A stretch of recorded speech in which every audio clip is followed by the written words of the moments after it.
Hello बच्चों, स्वागत है आपका हमारे परिवार पाठशाला एकेडमी में। कैसे हैं आप सभी लोग? उम्मीद करते हैं आप लोग अच्छे होंगे और अपनी पढ़ाई को बहुत ही अच्छे तरीके से कर रहे होंगे मेरे प्यारे बच्चों। तो जिन बच्चों का 21 फरवरी को विज्ञान का एग्जाम होने वाला है, उनके लिए वायरल ऑब्जेक्टिव प्रश्न मेरे प्यारे साथी आ चुका है। तो जिन बच्चों का प्रथम पाली में एग्जाम होने वाला है, इस वीडियो को जरूर ही देख कर जाइएगा बच्चों। ये 100% वायरल ऑब्जेक्टिव प्रश्न होने वाला है साइंस का मेरे प्यारे बच्चों। तो सभी लोग इससे है ना वीडियो को जरूर अंत तक देख कर जाइएगा, ताकि आप लोग का 80 में से 80 ऑब्जेक्टिव क्वेश्चन सब सही हो बच्चों। ठीक है, चलो बच्चों आइए बढ़ते हैं हम लोग आगे। ठीक है, और अभी हम लोग है ना बताने वाले हैं 80 में से 80 ऑब्जेक्टिव क्वेश्चन के आंसर को हम लोग अभी बताने वाले हैं बच्चों। तो सभी लोग इसको जरूर रट कर जाइएगा, याद कर लीजिएगा, चाहे समझ लीजिएगा बच्चों। ठीक है, चलिए तो आगे बढ़ते हैं क्वेश्चन की सवाल की ओर, जल्दी से बढ़ते हैं बच्चों। और सभी लोग जो नए आए हैं चैनल को सब्सक्राइब करके वीडियो को लाइक कर दीजिएगा और शेयर इस वीडियो को जरूर कर दीजिएगा। ठीक है, चलिए आगे बढ़ते हैं बच्चों। पहला सवाल आपके सामने है, उत्तल दर्पण में आवर्धन का महत्तम मान कितना होता है, ये बताइए आप लोग क्या होने वाला है राइट आंसर। उत्तल दर्पण में है ना आवर्धन का महत्तम मान कितना होता है? ऑप्शन नंबर आपका सी बिल्कुल करेक्ट होने वाला है, 1/2 होता है, याद रखिएगा, ऑप्शन नंबर सी करेक्ट हो जाएगा। आगे बढ़ते हैं, अगला सवाल बाबू आपके सामने है, जल्दी बताइएगा आप लोग। दूसरा नंबर सवाल है, प्रकाश संश्लेषण की क्रिया दृश्य प्रकाश स्पेक्ट्रम का सबसे है ना प्रभावी रंग कौन सा होता है, जल्दी बताइएगा, राइट आंसर क्या होने वाला है। तो 2 नंबर सवाल का राइट आंसर होगा सबसे प्रभावी रंग होता है लाल रंग, ऑप्शन नंबर आपका ए बिल्कुल करेक्ट होने वाला है। आप लोग ये भी याद रखिएगा बाबू, लाल रंग का तरंग धैर्य जो होता है वो सबसे अधिक होता है। तरंग धैर्य जो है बच्चों वो सबसे अधिक होता है लाल रंग का, ये भी आप लोग याद रखिएगा बच्चों। आगे बढ़ते हैं, तीसरा नंबर सवाल है, किस युक्त में है ना किस युक्ति में विभक्त वलय द्विक परिवर्तक का कार्य करता है बच्चों, ये बताइए आप लोग, राइट आंसर क्या होने वाला है। तो किस युक्ति में विभक्त वलय का उपयोग किया जाता है, तो आप लोग इसको याद रखिएगा बाबू, ए नंबर ऑप्शन करेक्ट होने वाला है। विद्युत मोटर में किया जाता है विभक्त वलय का उपयोग, याद रखिएगा, बहुत ही ज्यादा महत्वपूर्ण सवाल है बच्चों, इसको भी याद कर लीजिएगा। आइए बढ़ते हैं बच्चों, अगला सवाल आपके सामने, जल्दी बताइएगा आप लोग क्या होने वाला है। कहता है कि प्रतिरोध है ना, अगला सवाल चौथा नंबर सवाल आपके सामने है, प्रतिरोधकों के एक संयोजन में से एक प्रतिरोधक को है ना हटा लेने पर क्या कुल प्रतिरोध बढ़ जाता है, यह संयोजन है ना कैसा है बच्चों, ये बताइए, राइट आंसर क्या होने वाला है। तो 4 नंबर सवाल का राइट आंसर होगा, ये समांतर संयोजन है, तभी हम लोग एक हटा दे भी रहे हैं तो क्या हो रहा है, बढ़ जा रहा है, उसका जो कुल प्रतिरोध है वो बढ़ जा रहा है बच्चों, याद रखिएगा, ऑप्शन नंबर ए बिल्कुल करेक्ट हो जाएगा। आगे बढ़ते हैं बच्चों, अगला सवाल आपके सामने है, 5वां नंबर है, नाभिकीय ऊर्जा प्राप्त करने के लिए निम्नलिखित में से कौन सा आवश्यक है, ये बताइए आप लोग क्या होगा। तो नाभिकीय ऊर्जा प्राप्त करने के लिए यूरेनियम का उपयोग किया जाता है, जिसका जो है द्रव्यमान कितना बच्चों होता है, 273 होता है, ऑप्शन नंबर आपका बी बिल्कुल करेक्ट होने वाला है। यूरेनियम के 3 समस्थानिक होते हैं, 3 समस्थानिक होते हैं, ये भी आप लोग याद रखिएगा, 3 समस्थानिक होते हैं। आगे बढ़ते हैं बच्चों, अगला सवाल 6वां नंबर सवाल है, निम्नलिखित में से किस लेंस को अपसारी लेंस कहा जाता है, ये बताइए आप लोग क्या होगा। अपसारी लेंस किससे कहा जाता है, तो आप लोग इसको याद रखिएगा बाबू, ऑप्शन नंबर आपका ए करेक्ट होने वाला है, अवतल लेंस को अपसारी लेंस भी कहा जाता है, आप लोग इसको याद रखिएगा। आगे बढ़ते हैं बच्चों, अगला सवाल आपके सामने 7वां नंबर है, एक प्रिज्म कितनी सतह से घिरा हुआ रहता है, ये बताइए आप लोग क्या होने वाला है, राइट आंसर। तो एक प्रिज्म जो है वो 5 सतह से मिलकर बना हुआ होता है, ऑप्शन नंबर आपका डी बिल्कुल करेक्ट होने वाला है, आप लोग इसको याद रखिएगा। आगे बढ़ते बच्चों, 8वां नंबर सवाल है, जूल बट्टा गुलाम बराबर होता है, ये बताइए, राइट आंसर क्या होने वाला है। जूल बट्टा जो गुलाम होता है वो बोल्ट के बराबर होता है, ये नंबर ऑप्शन करेक्ट होने वाला है, याद रखिएगा आप लोग। अगला सवाल है, चुंबकीय फ्लक्स का ऐसा मात्रक क्या होता है, ये बताइए बाबू, राइट आंसर क्या होने वाला है। सभी लोग इस वीडियो को अंत तक जरूर देख कर जाइएगा, ताकि आप लोग का 80 में से 80 नंबर आ सके मेरे प्यारे बच्चों। तो चुंबकीय फ्लक्स का मात्रक होता है वेबर, आप लोग इसको याद रखिएगा बच्चों, और सभी दोस्तों के पास शेयर कर दीजिएगा, ताकि उनका भी है ना थोड़ा सा उनका भी हेल्प कर दीजिए बच्चों, ताकि उनका 80 में से 80 नंबर पूरा आ सके बच्चों। ठीक है, जो दहन कर ऊष्मा उत्पन्न करता है उन्हें क्या कहा जाता है, ये बताइए आप लोग क्या हो जाएगा। तो जो दहन करके ऊष्मा प्रदान करता है, ऑप्शन नंबर आपका बी बिल्कुल करेक्ट होगा, ईंधन कहा जाता है, ऑप्शन नंबर बी बिल्कुल करेक्ट हो जाएगा। आगे बढ़ते हैं बच्चों, अगला सवाल आपके सामने, जल्दी बताइएगा आप लोग। 11वां नंबर सवाल है कि किस दृष्टि दोष के निवारण के लिए अवतल लेंस का प्रयोग किया जाता है, तो अवतल लेंस का प्रयोग निकट दृष्टि दोष में किया जाता है, बी नंबर ऑप्शन करेक्ट होने वाला है, बी नंबर ऑप्शन करेक्ट हो जाएगा, याद रखिएगा आप लोग। आगे बढ़ते हैं, अगला सवाल बाबू 12वां नंबर सवाल है, दूरदृष्टि दोष वाले मनुष्य के चश्मे में होता है, ये बताइए आप लोग क्या होने वाला है। तो दूरदृष्टि दोष वाले मनुष्य के चश्मे में उत्तल लेंस होता है, बी नंबर ऑप्शन करेक्ट होने वाला है, याद रखिएगा आप लोग।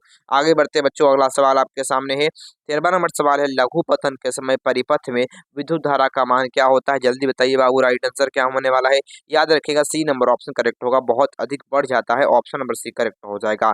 आगे बढ़ते हैं बच्चों, अगला सवाल आपके सामने है, जल्दी बताइएगा इसका उत्तर क्या होने वाला है? 14 नंबर सवाल है कैंगा नाभिक विद्युत संयंत्र किस राज्य में स्थित है? तो कैंगा नाभिक विद्युत संयंत्र किस राज्य में स्थित है? तो याद रखिएगा बाबू बी नंबर ऑप्शन करेक्ट होने वाला, कर्नाटक राज्य में स्थित है, बी नंबर ऑप्शन करेक्ट हो जाएगा, याद रखिएगा आप लोग।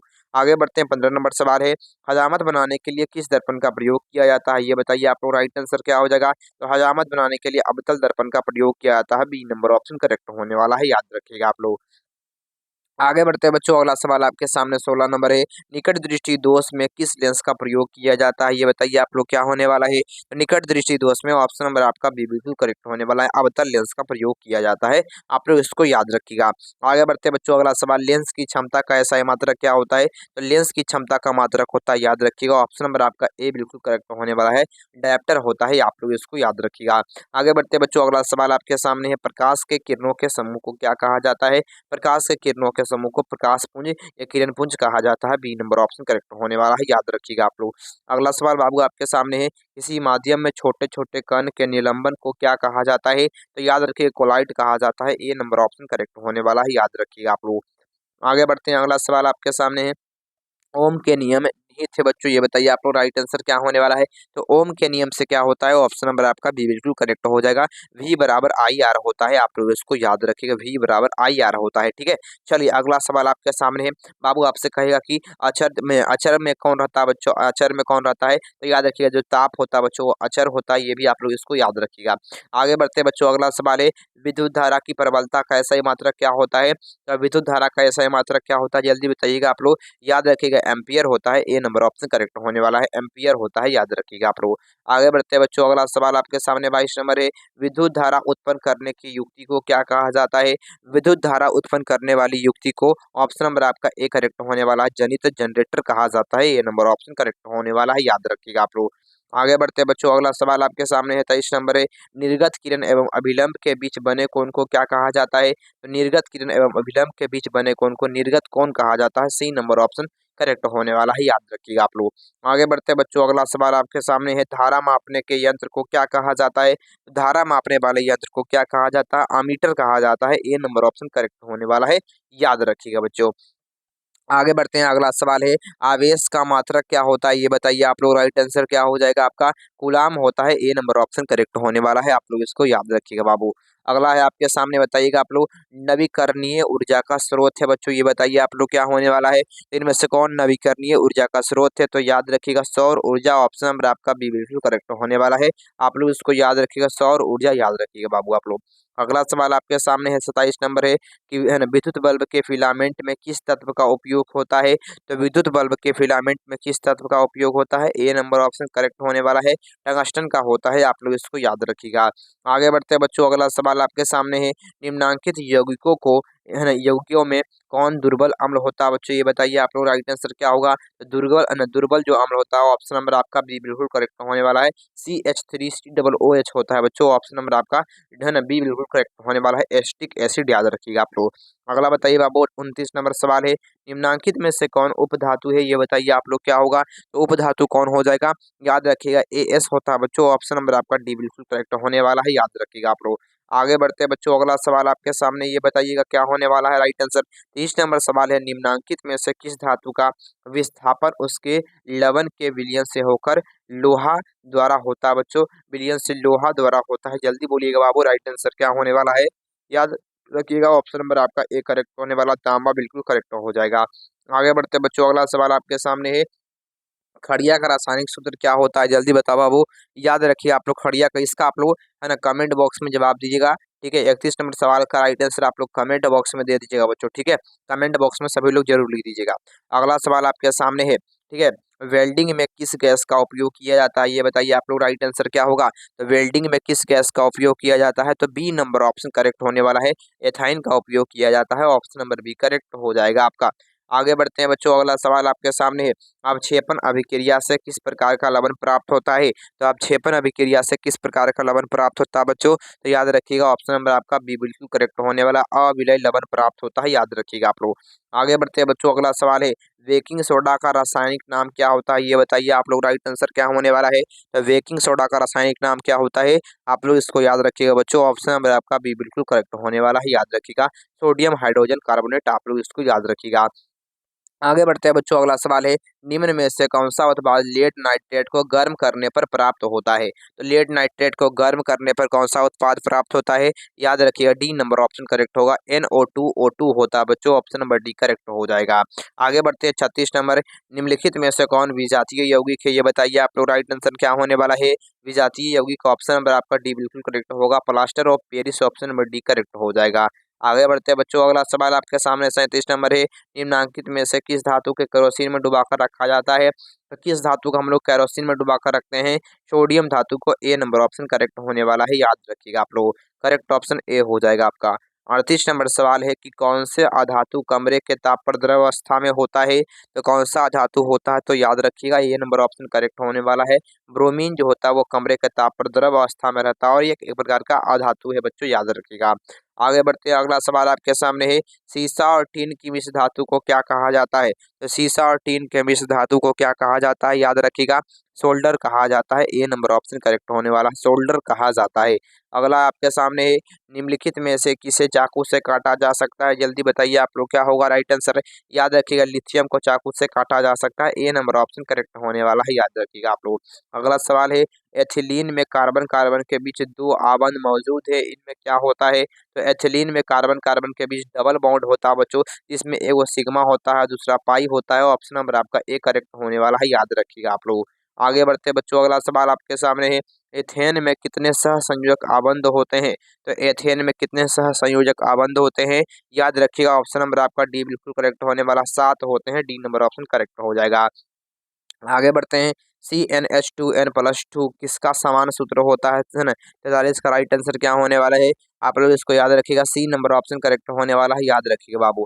अगला है नीला थोथा का रासायनिक सूत्र क्या होता है, ये बताइए आप लोग। तो नीला थोथा का रासायनिक सूत्र क्या होता है, याद रखिएगा CuSO4 5H2O, ऑप्शन नंबर आपका भी बिल्कुल करेक्ट होने वाला है, याद रखिएगा आप लोग। आगे बढ़ते हैं बच्चों, अगला सवाल अगला है आपके सामने आवर्त सारणी के उदग्र स्तंभ को क्या कहा जाता है, तो आवर्त सारणी के उदग्र स्तंभ को क्या कहा जाता है, याद रखिएगा बाबू, ऑप्शन नंबर आपका ए करेक्ट होने वाला, वर्ग कहा जाता है, ए नंबर ऑप्शन करेक्ट हो जाएगा आपका, याद रखिएगा। अगला है आवर्त सारणी के प्रथम सदस्य कैसे होते हैं बच्चों, ये बताइए आप लोग। तो आवर्त सारणी के जो प्रथम सदस्य होते हैं क्षारीय धातु कहलाते हैं, बी नंबर ऑप्शन करेक्ट होने वाला है, याद रखिएगा आप लोग। आगे बढ़ते हैं बच्चों, अगला सवाल है सोडियम कार्बोनेट का अणुसूत्र क्या होता है, तो सोडियम कार्बोनेट का अणुसूत्र क्या होता है, ये नंबर ऑप्शन करेक्ट हो जाएगा, याद रखिएगा Na2CO3 होता है। अगला सवाल आपके सामने सबसे कठोरतम तत्व कौन होता है, ये बताइए आप लोग। राइट आंसर क्या होने वाला है, याद रखिएगा ऑप्शन नंबर आपका भी बिल्कुल करेक्ट होने वाला है, हीरा होता है सबसे कठोरतम तत्व, याद रखिएगा आप लोग।